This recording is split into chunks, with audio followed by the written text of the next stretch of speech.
Of course, the story that's dominated news headlines in the United States and indeed much of the world over the last week has been the massacre at a movie theatre in Colorado early on July the 20th. 24-year-old James Holmes, a former graduate student, is accused of killing 12 people and injuring 58 when he opened fire with several weapons at a midnight showing of the latest Batman movie, The Dark Knight Rises.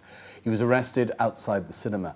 The shooting, which took place in a suburb of Denver, is the latest in a series of lone gunman massacres that have left people in the United States and also here in China and indeed other countries wondering what drives someone to kill so many strangers apparently indiscriminately, and also how, in this case and in other cases, how they appear to be able to acquire the means to do so relatively easily.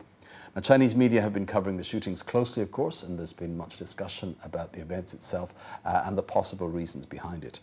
To hear what's being said, let's now join our researcher, Julia Liu, in the newsroom. Now, Julia, just give us an idea of some of the most typical reactions from Chinese net users on first hearing about this tragic news, this mass shooting. Well, I have to say, lots of posters were extremely shocked when they first heard about the news. Probably one of the biggest reasons behind this shock, I guess, is that Chinese civilians aren't allowed to buy or own guns. So while there have been some mass killings involving knives or other weapons, this sort of a massacre with guns isn't something that we hear of that much here in China. First, listen to this poster, 心乱如麻. Damn it, the world has become crazy. And Hua Xu on Baidu.com is also left aghast and is even planning to cancel his possible trip to the US, saying, "My first reaction after seeing the news is that the US is really horrible. I dare not even go there anymore." And we also have this comment on Yahoo.com. Why do the US and some other Western countries always seem to have such shooting tragedies? It seems that life in our country is really safe. And some focus their attention and anger on Holmes, the suspect. Another user from Shanghai has this take on Yahoo.com. So he just doesn't want to live in this world anymore himself, and so he decided to take some others live with him. And this poster, Zhuo Yandelei comments, "He is reported to have been studying for PhD. What a tragedy. I really don't know why he could do such a cruel thing." And finally, this poster on Baidu.com says, the news report said that there are also kids among those injured and killed. Well, if I had a kid myself, I wouldn't let him watch this film until he grows up. Okay, just staying with that last comment, the shootings occurred at the premiere of a Batman film, The Dark Knight Rises, which is rated PG-13 due to violent scenes. Now, I know some US media have suggested the violence portrayed in so many Hollywood films may play a role in some of these events or shootings. How do Chinese net users view this take? Well, based on the comments I've seen, plenty of net users agree, and lots of them even describe the American movie culture as culture of violence. For example, Li Hainian remarks on home.news.cn. Although his motive behind the killing is still unclear, the suspect was obviously deeply affected by Hollywood films, since he appeared as a character in the Batman film, and the audience even thought that it was part of the movie. For quite a long time, the Hollywood films have portrayed bloody scenes, horror, violence, and killings. And with the development of technology, these scenes have become more and more realistic and vivid. American kids are growing up in this culture of violence. Of course, they will gradually imitate what they see in films. And Zhao Dawei on iPhone.com has a similar take, saying, "In today's US, not only movies, but also television and radio have all become resources for this culture of violence. And living in this culture, lots of young Americans don't care about others, and whenever they feel angry and frustrated, they'll imitate what they see in movies to vent their anger." However, not everyone belongs to this camp. Some posters argue that it's unfair to blame movies for this shooting, like Wei Xiao, a Chinese playwright who says on adradio.com.cn. "I don't think there's direct relation between the film and the shooting.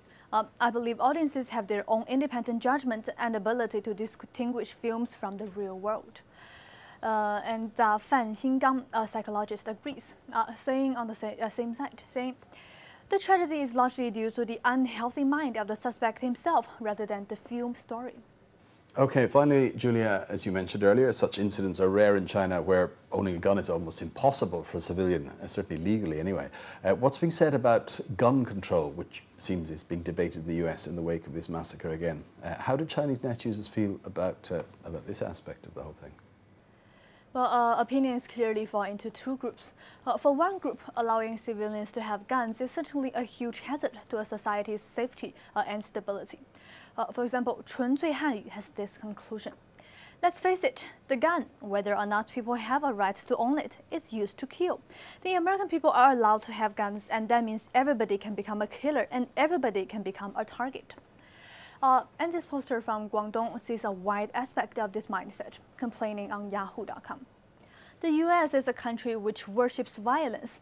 Just think about it. Whenever the US government faces some diplomatic troubles, the first thing that comes into their minds is to solve it by military means. But on the other side of the argument, we have a feature on the web portal 163.com entitled, "The freedom to own firearms doesn't equal the abuse of firearms." It says, the US does have very serious regulations on the use of guns, but it also adds that the failure to strictly implement these regulations is the main reason behind so many shooting tragedies in the US, since many criminals got their guns through illegal ways. And another feature also published by this web portal points out that the right to own guns in the US has deep historical and legal roots. Back in the American War of Independence, the gun was used by civilians to fight against tyranny and safeguard their rights.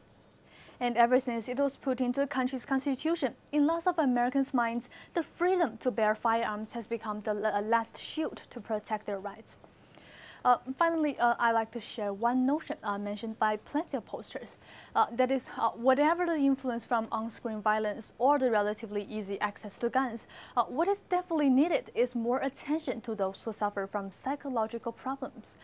Well, this final comment comes from Wu Nai, who says, "No matter in which society, there are always those who feel they are losers and aren't happy with reality. When dealing with them, if people around can be more friendly and open, if their family life can be happier, and if they can have some psychological counseling in time, this kind of tragedy can be reduced." Okay, thanks for looking into that for us, Julia. And that was China Take researcher Julia Liu with reaction from China's online community to last week's Colorado movie theatre shootings. Next here on China Take, some of the top trending phrases on China's most popular search engines. Let's see what's got Chinese net users curious these days.